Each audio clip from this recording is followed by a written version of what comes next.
Good morning everyone.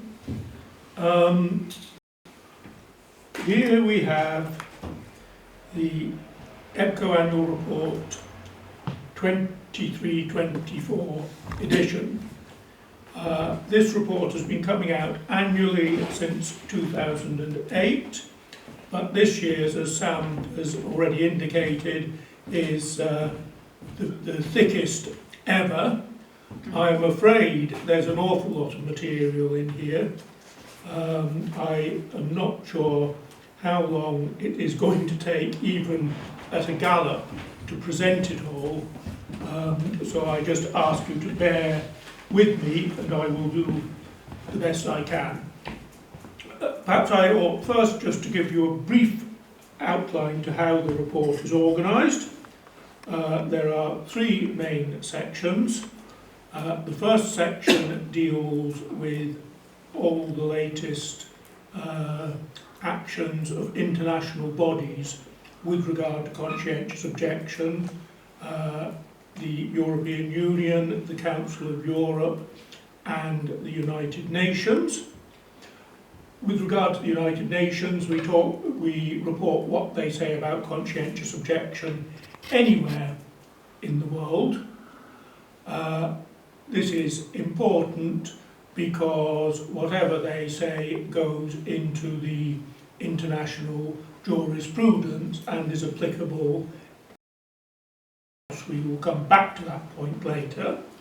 The second section, expanded this year, gives an account of the current conscientious objection situation and the latest developments in each of the countries of our Greater Council of Europe area, as Sam described. There is for each country, we start with a table which gives you a picture of the provisions, the basic facts, figures and provisions, and then text from a questionnaire sent to the national governments, ministries of defence, and input from our members and others about development. Then a third section brings together the information thematically across all countries under a number of headings. We have a history of conscientious objection and conscription provisions, comparative figures about military recruitment, military expenditure, etc. We also have a summary map which we produce each year, showing in the very broadest terms what the developments are in terms of whether there is conscription, whether there is no conscription in the country, in which case it is blue, whether there is conscription but with provision for conscientious objection, in which case it is green, or whether there is no provision at all, in which case it is red. Again, I shall come back to that map later. So what are the main themes in this year's report? Well, many of them are the same as in previous years' reports. There is and the concerns, and that is the failure to recognise the right of conscientious objection altogether in the case of Turkey, to make any provision for conscientious objectors to military service, as in the case of Azerbaijan, consequent imprisonments of conscientious objectors both in these countries and elsewhere, where for objectors who are not recognised or who are total objectors, repeated prosecution and punishment of conscientious objectors who are subject to call up to military service, even having done one sentence. And this extreme results in the situation that has been described as civil death, where someone who has not done military service goes through his days unable to access any public services, have any dealings with the authorities at all. There is discrimination between objectors based on whether the grounds of their objection is religious or whether it is of a secular pacifist nature.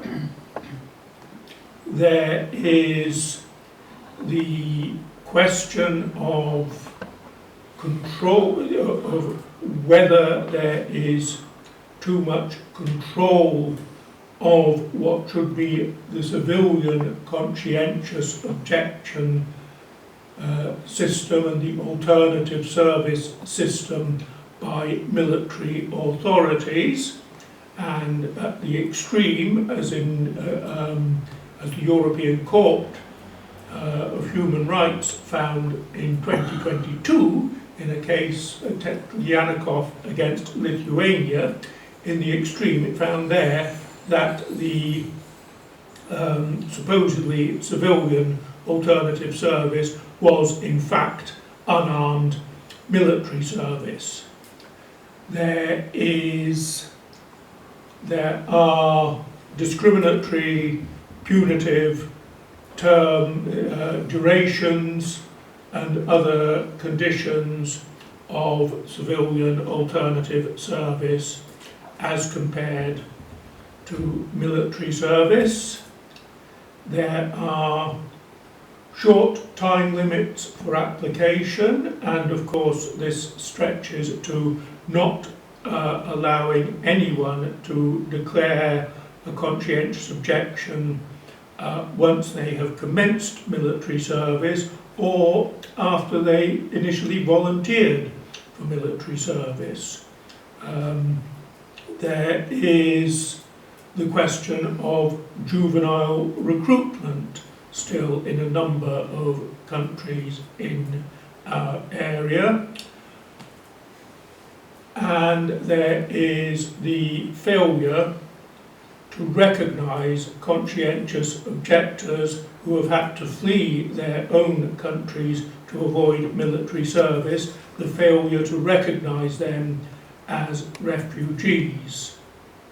Now, that feeds straight into one of the major concerns and the current priorities of EBCO, which is that since the Russian invasion of Ukraine, there are several 100,000 men who have left principally Russia, but also Ukraine and also Belarus to avoid being called up to military service and potentially involved in this ongoing war.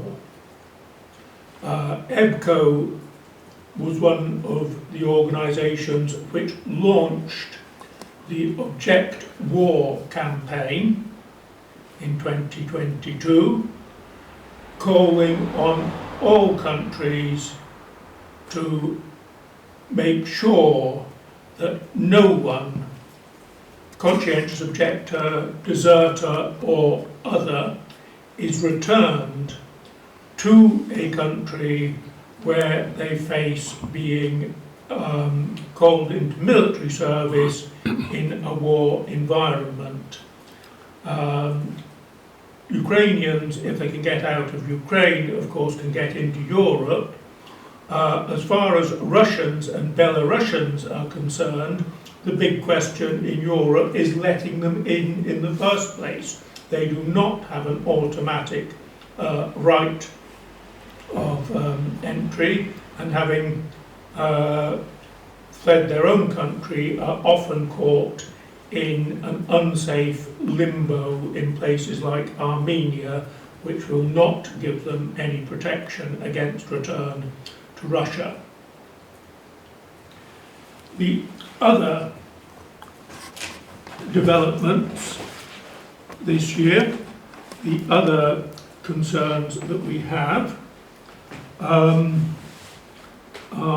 very much in the nature of preparations for war, movements towards war in all parts of our area.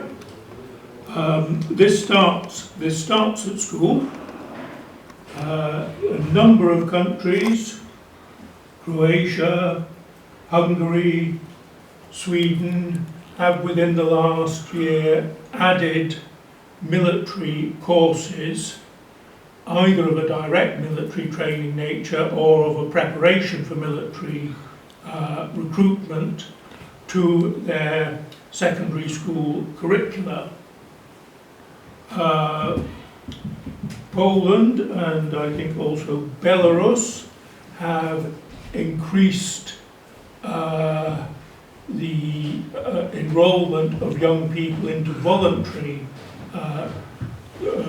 projects of preparation for military service. In France, the rather nebulous service militaire obligatoire for people who are too young to do military service national obligatoire, for people who are too young, would be too young to do military service, which is definitely of a nature to prepare young people to eventually enrol for military service. This is threatened to become indeed obligatory for all children in the latter years of secondary school. There is talk even in the Netherlands of giving all people of 16 or 17 a questionnaire to identify who might be interested in enlisting in military service, and with the intention of encouraging them to do so. There is increasing military expenditure almost everywhere in Europe, and in Poland, for instance, in the last year, it has more than military expenditure has more than doubled. There is increasing military recruitment in, for instance, Denmark and Norway. In Denmark, for the first time, the conscription of women has been introduced, joining Sweden and Norway, which already have this. In Austria, women have been allowed to volunteer for the conscript military service for the first time, the first ones enrolled in 2023. In Austria also, as in Belarus, the conditions for exemption from military service on health grounds have been altered so that more persons are called up. There have also been moves in Sweden, in Estonia, in Switzerland, talk of subordinating civilian alternative service for conscientious objectors to the civil defence programme, which in fact brings it into a national system of total defence, which is no longer a truly civilian service. And almost wherever you look, Serbia, Czechia, Germany, the UK, Kosovo, there is talk about reintroducing conscription. Mostly that talk is just talk, but you will find someone somewhere in almost every country proposing that under the current circumstances it would be a good idea to reintroduce conscription. But Latvia has gone forward and has done so. And then finally, but I must say the most worrying of all is that the very recognition of the right of conscientious objection has come under threat. Developments in the last year in Ukraine have made it clear that in the current state of their law, no one may be recognised as a conscientious objector to military service. Such a setback, such a great setback to the recognition that had already been given to the right of conscientious objection, has been recorded only once before in history, and that was in the Soviet Union under Stalin. It is so the result, going back to our map, as you can see, is that the map this year has taken a sinister change of colour.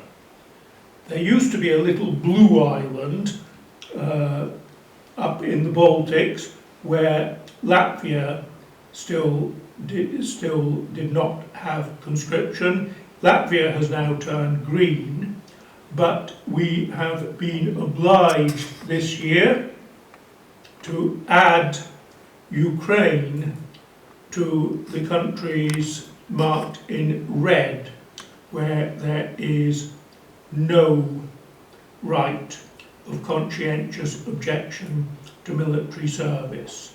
That this should have happened under the pretext of a time of war, when in fact conscientious objection to military service is at its most relevant, is exceptionally disturbing.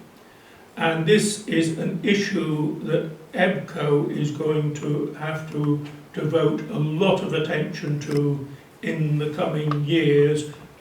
We have included at section 3.8, I think it is, a first discussion of this question of conscientious objection in time of war.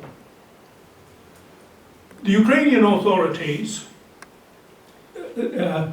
explain the situation by saying that they don't have normal conscription at all at the moment. It has been replaced by what is technically a mobilisation of military reserves, and therefore the right of conscientious objection does not apply. Russia has used the same argument about its current mobilisation programme. But they are wrong under international law. And in the one cheerful piece of news we have in our report, we have confirmation of this in this last year in a case brought by EBCO board member Murat Kanatli about his his imprisonment for refusing call-up to reserve service in Cyprus. The case was against Turkey because his call-up was in the self-styled Turkish Republic of North Cyprus, which is outside the control of the legitimate government, and under the European Court of Human Rights, Turkey is held to be the responsible state. In that, for the first time in individual case law, which is also important of the international community, the European Court held firmly that the right of conscientious objection to military service applies equally in cases of reserve service as it does to first-time call-up. A very significant ruling.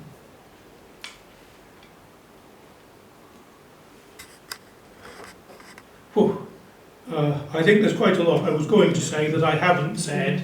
I really have, I haven't kept my eye on the time because I can't see it, it's too small. But I felt I'd got to move through this. I'm afraid I can't stop on that happy note because the one thing I certainly have not yet mentioned is that, to an extent never seen before in our reports, EBCO has had to report on the persecution of its members. I needn't go into this at length because, in fact, we have the victims here with us at the moment.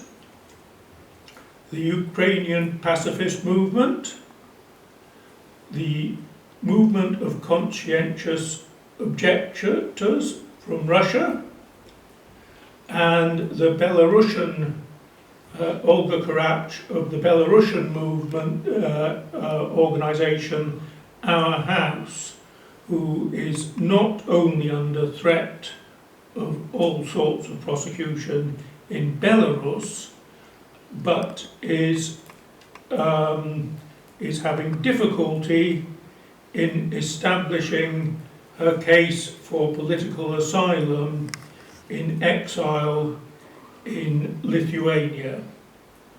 So anyway, at that point, I pass back to Sam to.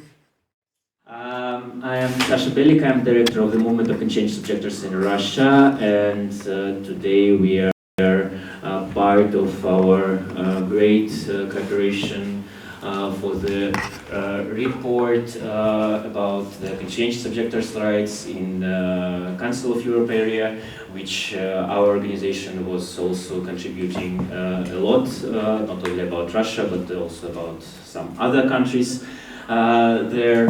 And talking about this document, I will specifically tell you a little bit about the situation in Russia. Firstly, I will describe what the movement of conscientious objectors is doing in Russia. We are not only providing legal and psychological support for conscientious objectors, but also building the community of them. We are the largest organization in Russia.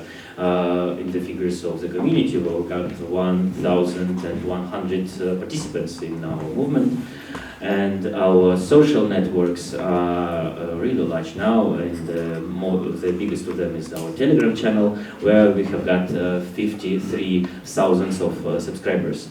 Also, we have got the YouTube with 13,000 of subscribers, which is not as big as Telegram, but still we really love our YouTube, short videos, TikToks, and all of this.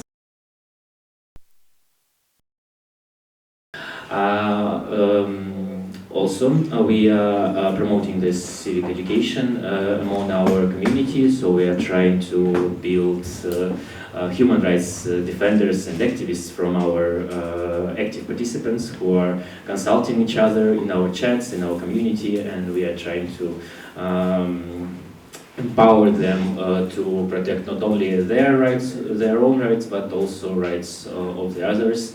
And that's how our organization is formed and our volunteer team is formed. So I personally was firstly the volunteer, before that a participant of organization, and then became director because I was really interested in all of this human rights stuff.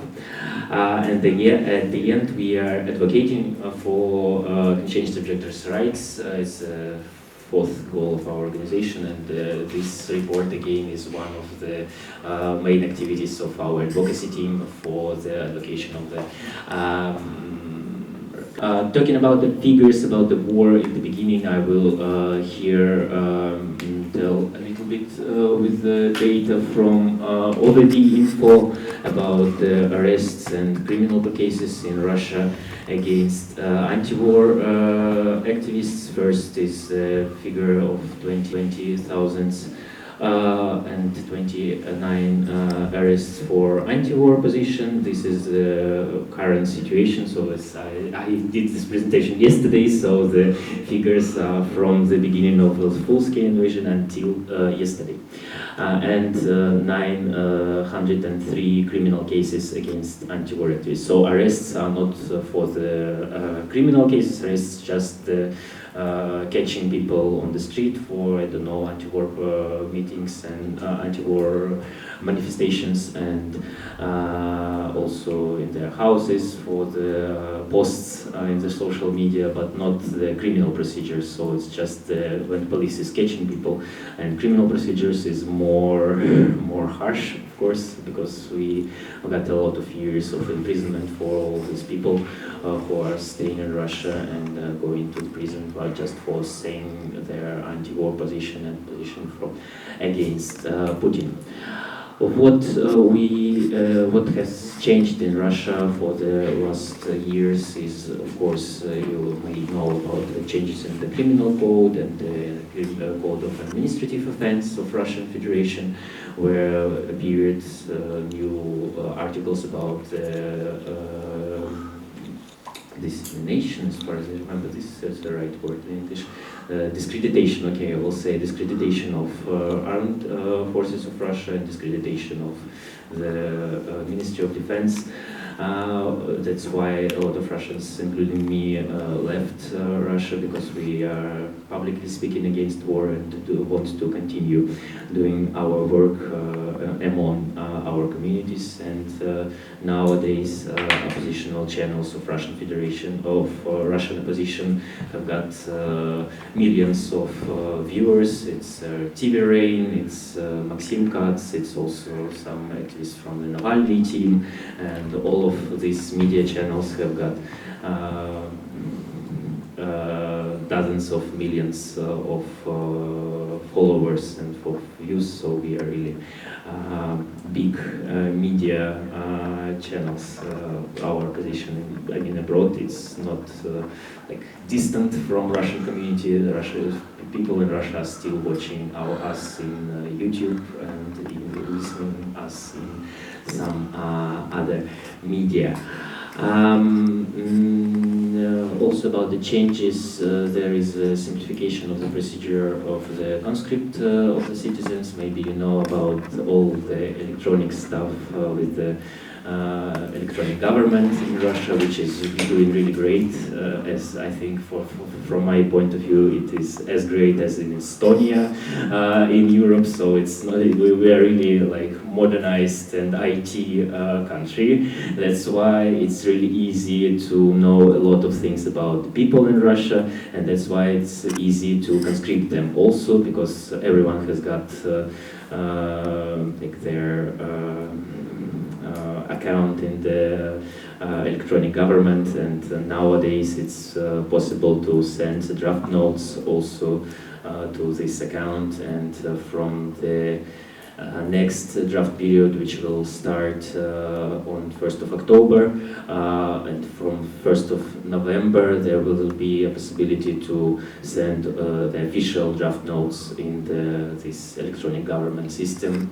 And after getting this draft note, people will not be allowed to leave the country. Yeah, we are really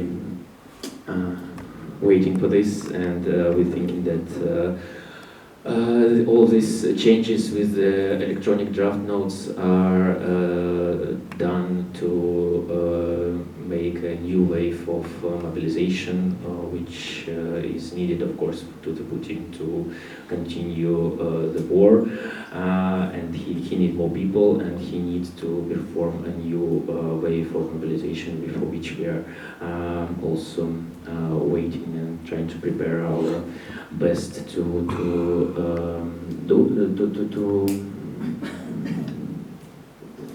control somehow it. Also a lot of stuff is done by Russian government to the control of foreign finances and to control of all of the Russian NGOs. I am personally the foreign agent, and our organization is foreign agent, and we are really facing a lot of challenges with the Russian legislation because of that. My bank accounts are not working in Russia, for example, because they are blocked, and all of this stuff with the foreign help and foreign influence in Russia is nowadays really dangerous for civil society. Our advocacy is making reports for almost all of the international organizations which you may know. It's United Nations, Council of Europe, European Parliament, Organization for Security and Cooperation in Europe, and a lot of national authorities. We are making such reports such as this about Russia specifically, with also a lot of pages for all of these institutions. Our organization and our advocacy manager is really great in this work, I think. Also, we are trying to facilitate communication between conscientious objectors and European Union authorities. Now we are facilitating the steering group in the European Parliament, which appeared after the big meeting last June here in Brussels of the whole of Russian opposition. Was here in the European Parliament, almost 200, and I think 200 of people were here, for all of the representatives from. Also, we are trying to facilitate communication between conscientious objectors and European Union authorities. Now we are facilitating the steering group in the European Parliament, which appeared after the big meeting last June here in Brussels of the whole of Russian opposition. Was here in the European Parliament, almost 200, and I think 200 of people were here, for all of the representatives from various groups. And after this meeting, a lot of steering groups appeared, and we are facilitating the steering group for visas and all of the stuff with immigration. Also, we communicating with France and Germany, which are much more welcome than the other European countries for the conscientious objectors, and we are trying to facilitate humanitarian visas for conscientious objectors. Nowadays, there are 4 countries which are helping people with the visas in Russia, helping Russian people with visas. It's France, Germany, Lithuania, and Poland. They are giving the humanitarian visas to come to European Union for conscientious, for Russian activists and dissidents, but these visas are not applicable for the conscientious objectors. And we are trying to facilitate application of these rules, of this really good working system of humanitarian visas, also to conscientious objectors and deserters, which is not negotiable now in Lithuania and Poland, because they are really afraid of to work with the military stuff and so on, even if it's verified cases, and even if we know that these people left the army without the participation in the armed conflicts. still they are not really welcome, but comparing to this, France and Germany are more negotiable in this, I would say, and we're trying our best to proceed with the humanitarian visas there. And also we're supporting the change subjectors personally with the letters of support and amicus curia in different countries, including France, Germany, Switzerland, United States of America, Poland, and Lithuania, and etc. Here, yes, I plan that this slide will appear during my talk about the previous situation, because it's like a reviews about our activities. So one of the persons who got the help from us with the letter of support is saying this. It's just for you to maybe look at some reviews on our work. And my call to action here, first call to action, everyone, when we are saying about the theory of change, and we are saying about the work of human rights activists, everyone is saying that there should be one call to action in any presentation, not more than one, but I have got two for you.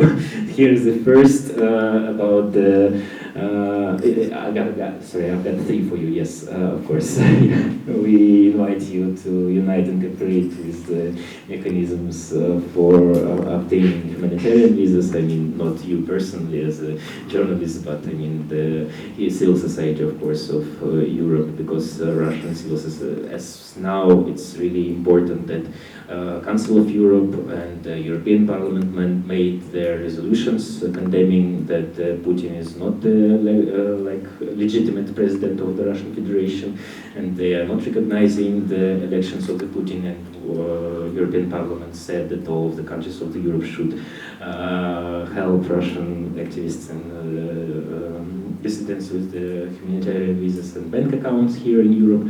So we are asking all of the civil society to join in these actions, and subscribe, of course, to our social media and our digest. We have got all of this. We have got digest in English. If you want to join it, you can just write to the email, which will appear right after this slide.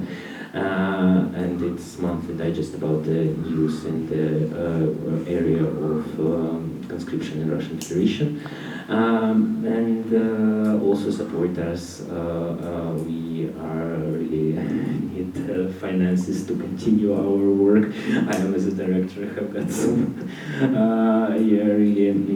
I'm really anxious about our finances for the end of this year, for example, because we are really seek for funding. And here is the email. If you want to subscribe to our digest, just contact our advocacy officer. He will answer you directly. And here is our site where you can find more information about our organization. And, we will speak later about everything.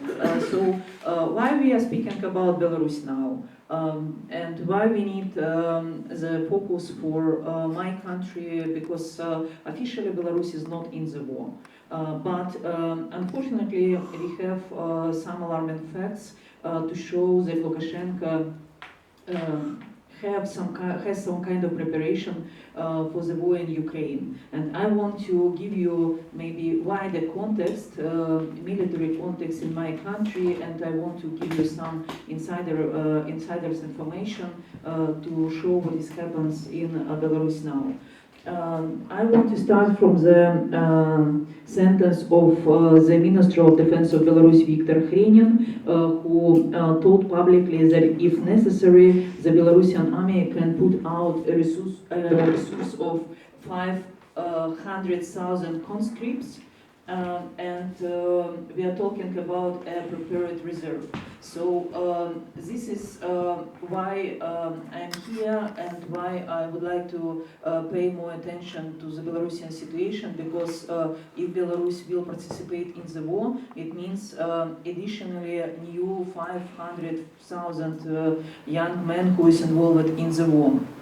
We have some very strange new legislations which was approved during 2023-2024. For example, on February 15, the Minister of Justice of Belarus was concerned about the order of destruction of secret documents and archives in case of war or martial law. On February 4, 2023, the requirements to the health conditions to the man who is related to the military duty were changed. Now, if you want to refuse the military service, you should be almost dead in Belarus.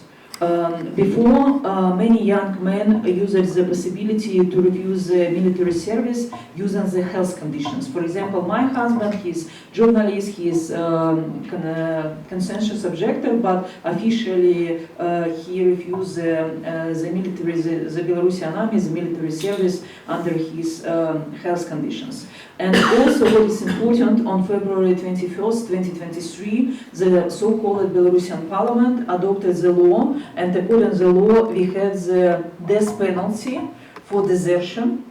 Officially, it's called the high treason, and also 5 years of prison if somebody would like to help deserters to leave Belarus.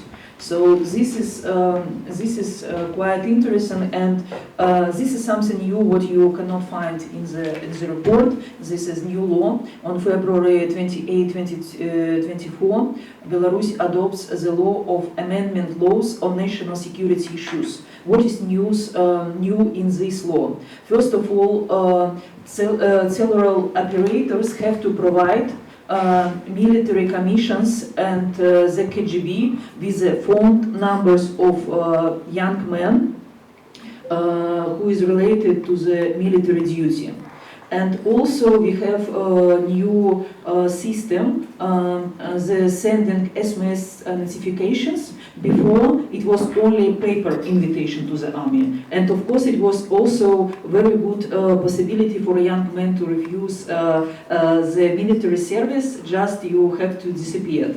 If the military commissions cannot find you, of course, cannot give you the paper invitation, it means that you can refuse the military service. Now, it's enough to receive the SMS notifications. And also, it's interesting that the criminal offense, but for the mobilization or wartime, if you don't react for the SMS invitation, SMS notification, is the maximum. The maximum term of imprisonment is 7 years. So it's quite a high term by my opinion. Also, what is new, prisoners and ex-prisoners can be recruited into the army too. Before, it was not.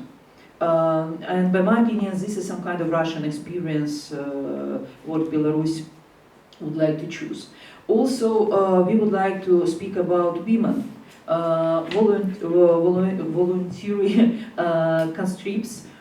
In Belarus, we have 4,000 women who is in army now, and the age limit for military service for women has been increased to 48 years, and for the women who is in reserve, also the age is increasing to 48 years old.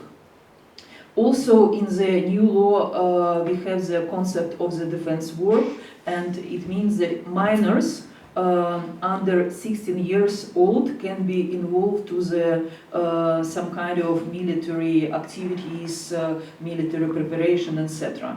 And also we have new term of reinforcement apparatus. It means that KGB, this is some kind of, how to say, political police, secret police, intelligence service. KGB and military commissions can involve civilians, can involve citizens to assist and to help them to find man who is related to the military duty. So this is quite interesting. Also, this is something new. On March 9, 2023, Lukashenko approved the law about the people's militia. In reality, in fact, this is formations of armed citizens under the control of local authorities. But it's very important for your understanding, local authorities in Belarus are under the full control of Lukashenko. We have no mayors, we have no elected local government, so Lukashenko decides who is the chief of local authorities. And so this is very interesting that Lukashenko would like to create additional some kind of paramilitary structure in Belarus now, and we speak about 150,000 additional people. If we compare with the modern number of people, modern Belarusian army, this is only 48,000 people, so this is quite huge. And the people, they have the, according to the law, they have the possibility to use weapons to kill people and to rob people's property too. So this is quite wide possibilities for them, and also we have some kind of pilot projects already, even before the law without any legal status, and the armed citizens formations should be managed by the local defense councils under the different forces, including police, KGB, and the Belarusian army. Also, what happens with Wagner in Belarus? Because we have people from the private military company Wagner. This is from Russia, maybe you do know anything about them. And also we have new situation. We have first Belarusian private military company, Guard Service, who is very connected to Wagner. Because, and not only to Wagner, the company is very connected to Viktor Sheyman. Viktor Sheyman is quite a specific person in our country. This is the right hand of Lukashenko, and he is responsible for the political killings and political disappearing of opposition leaders and independent journalists. He is under the sanctions of USA and European Union for many years, and he is quite, how to say, he has a lot of very strange and very black activities in behind him. And this is Guard Service. This is first private military company which has the right to use combat weapons on their hands. Before it was forbidden, and this is also very interesting that all activities of Guard Service are classified. This is the secret, and this is the secret decided by the decree of the Council of Ministers of Belarus. So it's quite complicated to find a lot of information about the private military company, but at any way.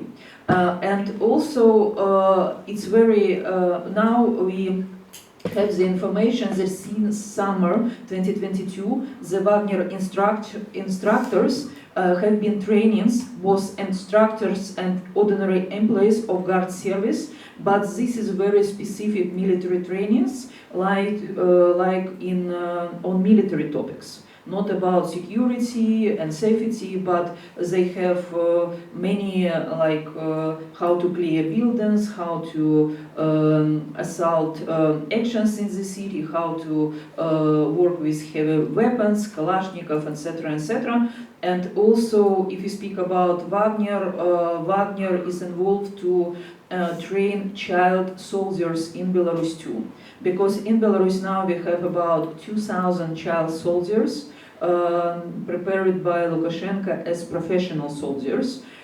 but also we have about 480 military patriotic clubs where children learn how to shoot, how to use weapons, how to use military equipment, etc., etc. So as you see, this is quite a huge level of militarization even among children and youngers before the conscript. And this is very important that Wagner is very involved in such kind of activities and work with youth. What is happens with Belarusian conscientious objectors now in Belarus? First of all, as you can imagine, this is huge military propaganda in Belarus, and if you, for example, young men who decided to be an officer, and you finished the military academy, and after you understood that it was a mistake, it's not easy to refuse the army. Because according to the Belarusian legislation, we have forced slave labor of young men who finished the military academy. They have to work 5 years within the army, and it's impossible to refuse that army at all. They cannot, for example, break the contracts, otherwise they have to pay quite big fine, about 25,000–30,000 euro, and of course usually young men have no such kind of money, and they continue to work within the army. Also, in Belarus, it's impossible to work, to be an employer if, for young men, if you cannot show your military ID card. This is a labor code in Belarus. If you are a young man, you want to write working contracts, you have to show your military ID. Otherwise, even private companies cannot take you to the job. This is very important. Also, of course, we have no alternative service in Belarus. Only we have officially alternative service, but only for very small group of people, witness of EBCO, very religious men.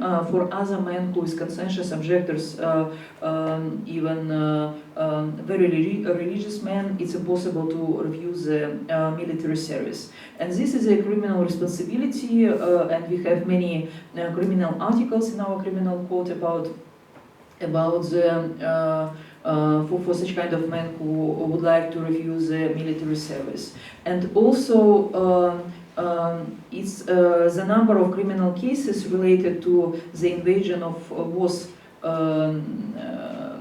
conscription and to the military service is not published. This is secret information. But we have some kind of cases. For example, for last year it was about 400 criminal cases against the men who would like to refuse the military service, and many of them tried to run to Russia because we don't need visas and we have no borders. But Russia deported the Belarusians back to Belarus to the prison. And also conscription in Belarus is very often used as one of the massive repression practices against young protesters. Because if somebody protested against Lukashenko or to support Ukraine or against Russian military troops in Belarus, etc., very often, even if they have official reason to refuse the army, it doesn't matter. The Belarusian government takes them in to the army.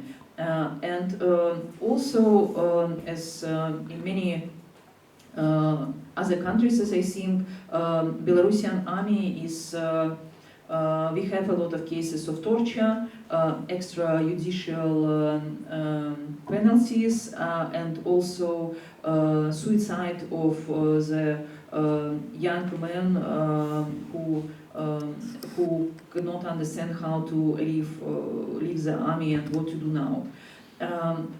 Also, the situation with the Belarusian conscientious objectors are not easy in European countries because they don't receive any humanitarian status or political asylum. Even in Lithuania, we have the case of Nikita Svirit. This is Belarusian deserter. He was deserter on May 2022 when the Russian army went to Ukraine. And he was deserted because he didn't want to participate in the war. And unfortunately, his request for political asylum in Lithuania was denied. And official reason for Nikita from the Lithuanian Migration Office was that in Belarus it's safe for him. But he is under the death penalty, risky of death penalty in Belarus now, or many years of prison. The same situation with Belarusian conscientious objectors to military service. Lithuania declared them as a threat of national security with a visa ban to EU and pressure them, forces them and deported them to Belarus. And this is also additional threat for the men who doesn't want to participate in the war in Ukraine. If Lukashenko will send the army to Ukraine, they cannot they even have no possibility to run because for them it's forbidden to go to EU by Lithuanian government. So we want to, and also yes, my case in Lithuania, my request for political asylum is denied too. We have the pressure from the Lithuanian government because we work with Belarusian conscientious objectors to military service, and we need much more attention to the Belarusian conscientious objectors and what is happens in our region. We need attention to Russia, to Ukraine, to our friends who is under repressions too, and this is all, and I'm very open to the questions too. Thank you very much. Can I speak now? Do you hear me? Okay, so I can speak. Good. Dear friends, greetings from Kiev. After the beginning of full-scale Russian invasion 2 years ago, life of civilians here in Ukraine became a nightmare, with regular rocket attacks, deaths, ruined homes and cities. But if your conscience is not silent, you will not want revenge, you will not wish other people to suffer all what your people, our Ukrainian people, suffered. And this explains why even in this country under brutal genocidal attack of Russian Federation, you could find conscientious objectors to military service. Now I need to start my presentation.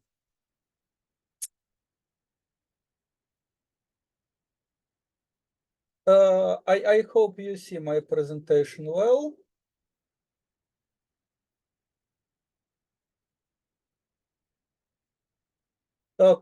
So now a few words regarding worsening situation in Ukraine. Main problem is denial of human right to conscientious objection, repressions and discrimination of pacifists, and on this slide you see conscientious objector Mikhail Yavorsky, sentenced for 3 years of prison for his conscientious objection. He was denied in alternative service and he decided to resist Russian aggression peacefully by caring about orphans displaced from the war zone. But it was not prevented him from guilty sentence, and Supreme Court on the 2nd May refused to acquit him because of some casuistics in interests of army, despite the first time the court recognized Ukrainian international human rights obligation to protect right to conscientious objection. They done at least that because we took to the court a lot of translations of case law of European Court for Human Rights. We will continue to do it to help judges in Ukraine to understand better European law on conscientious objection, because Ukraine wants to join the EU and Ukraine needs to respect freedom of conscience. Compulsory military service was introduced in Ukraine by Russian Empire centuries ago. Our great poet Taras Shevchenko was forcibly conscripted for 10 years for his criticism of Russian Tsar. In Soviet times, Ukrainian objectors were sent to Gulag. So we need to get rid of this authoritarian system of conscription if Ukraine wants to be a democratic country. Unfortunately, today, militarist fiction, everyone will fight in Ukraine prevails. Ukrainian army insists on total mobilization, strongly opposes conscientious objection and nonviolent resistance to Russian aggression. They believe only in weapons, only in violence. But army faces legacy of centuries of quiet, popular resistance to Russian imposed conscription, because people need peace in their lives. They want to be civilians. It is true for Russian occupied territories where conscription continues, contrary to international humanitarian law, contrary to Fourth Geneva Convention on Protection of Civilians. Ukrainians on Russian occupied territories resist conscription to aggressor army, and it is true also for free part of Ukraine. Hundreds of thousands of Ukrainians resist coercion to fight, because there is human right to peace, because life is not war by nature, because people are not army, as militarists have a sweet dream, and civilians are not draft evaders. We are just civilians with our civil rights. To force civilian men in age from 18 to 60 for military service, they are prohibited from travel, from work and education, punished for draft evasion, and it is gradually could come to amount of civil deaths. Not yet, but army wanted.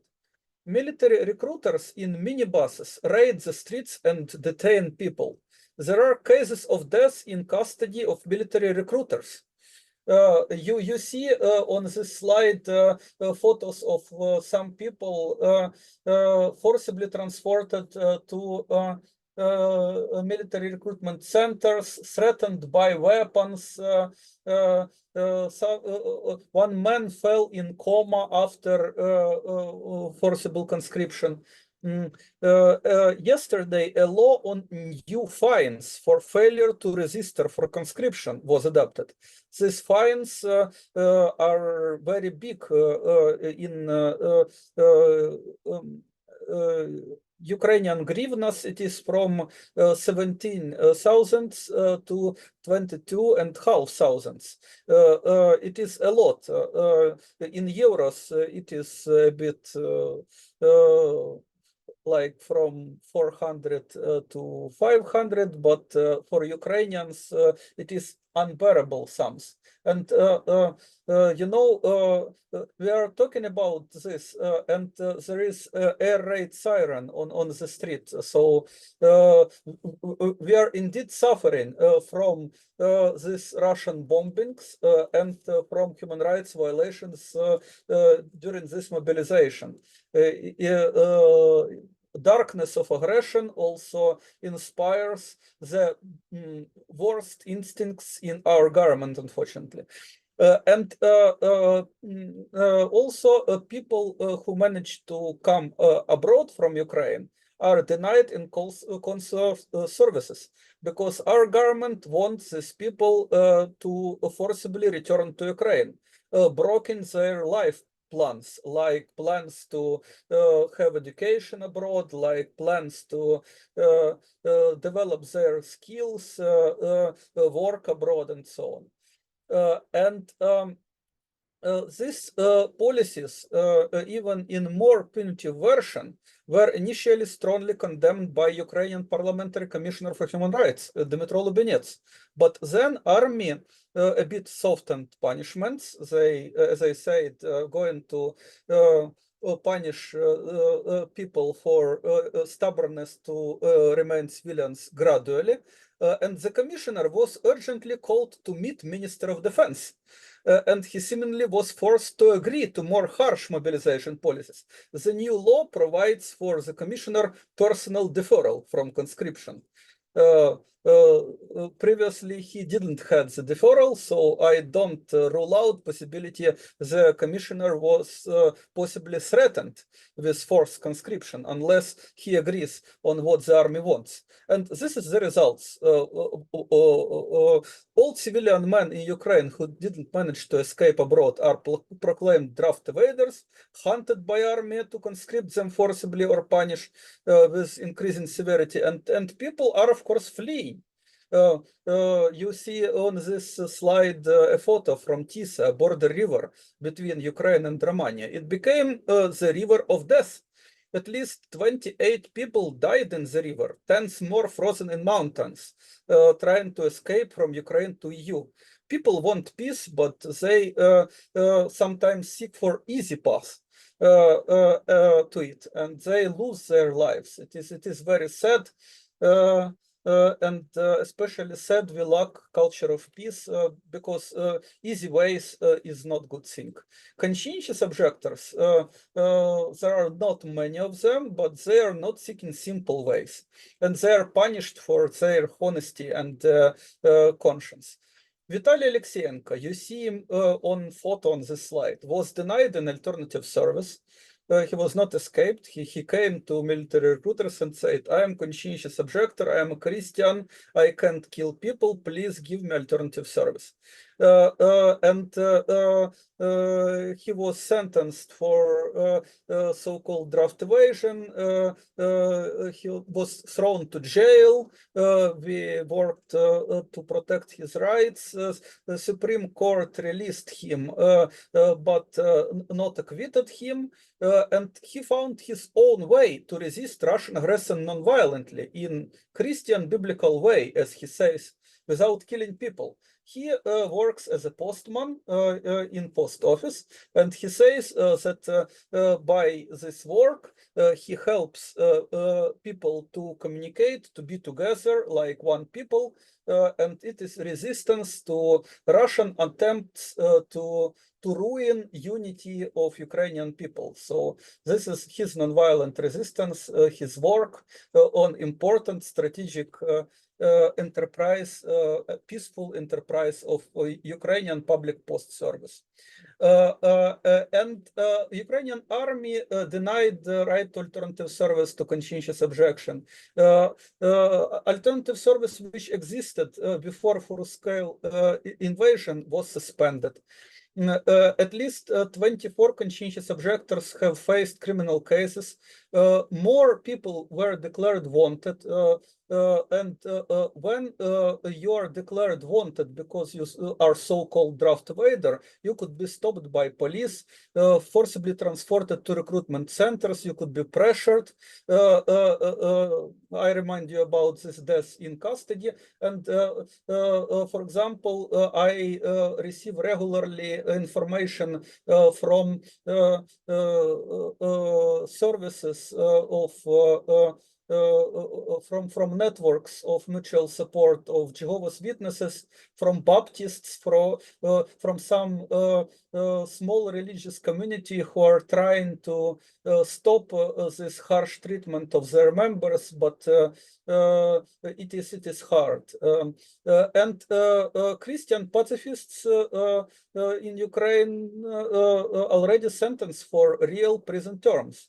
Alexeyenko was in prison sometime. Now Dmytro Zelinsky await appeal hearings. He is also behind the bars. Alexeyenko and Yavorsky became internationally known, so they are treated not so harshly. They received suspended sentences. And as I said, on the 2nd May, Supreme Court refused to acquit Yavorsky. Andriy Vishnevetsky, another conscientious objector, was denied in discharge from military service. He is now in the army, and he continues to demand protection of his human rights. And also, since our Ukrainian pacifist movement, and mostly myself, done and continue to do a lot of work to provide legal aid to conscientious objectors, to advocate right to conscientious objection, which is usually denied. Army and security service treat us as enemies. They found absurd pretext. I was accused in so-called justification of Russian aggression in a statement which condemns Russian aggression. It is our peace agenda for Ukraine and the world. It is published on a lot of resources, including website of International Peace Bureau. You could read it and you could see that it is not justification, but condemnation of Russian aggression and call for a peaceful solution. By the way, we are supporting Ukrainian peace formula of President Zelensky, and we hope that peace summit in Switzerland could contribute in seeking for diplomatic solution, stopping Putin's aggression by the united will of democratic world. Anyway, this advocacy of peace was misrepresented, intentionally misrepresented as propaganda of war in anti-war statement, just to stop our advocacy of conscientious objection. And there are a lot of evidence that ulterior purpose of it, ulterior purpose of threatening me with prison up to 5 years is advocacy of conscientious objection. They're not saying it loudly, but they hinted a lot of time, and there are documents. And also, recently I received from Ministry of Justice of Ukraine a letter. They are going to prohibit Ukrainian pacifist movement and dissolve our organization at the same pretext of our anti-war statement, which some obscure experts from Security Service of Ukraine think it is like Russian justification. But in fact, I have 3 independent expert conclusions, which says that it condemns Russian aggression. It is just madness. So to conclude, pacifist vision of the world where wars are impossible because everyone refuses to kill, indeed have a universal appeal. This immortal idea of conscientious objection, of refusal to kill, right to refuse to kill, it ended assault on Vietnam and will end invasion of Ukraine. Comparing to one Ukrainian objector, you could find 5 or even 10 objectors on Russian side, refusing to obey Putin and kill Ukrainians. Unwilling to fight among people in Belarus restrains complicity of illegitimate dictator Lukashenko in war of aggression waged by another illegitimate dictator Putin. And I am very grateful to friends Sasha Belik, Olga Karach, and their organizations who done a lot to wake up popular conscience and restrain bloodshed. Unfortunately, conscientious objectors are persecuted in all belligerent countries. Mainstream media fuel militarist mindset, and we need to change that. Object War campaign already gathered more than 50,000 of signatures across the EU for a petition on the website You Move Europe, Protection and Asylum for Deserters and Conscientious Objectors to Military Service from Russia, Belarus, and Ukraine. Now the global action Refuse War is coming to advocate conscientious objection worldwide. Our world suffers from war. We need to stop it. I invite you to visit the website refusewar.org to learn more details. We also added in annual report, EBCO Annual Report, Conscientious Objection in Europe, a chapter on conscientious objection in time of war to respond to rumble about possible big war and introduction of conscription in Ukraine. The report will be published on 15th May, the International Day of Conscientious Objection, and I invite you to read it and spread the word. Thank you for your peace journalism and solidarity.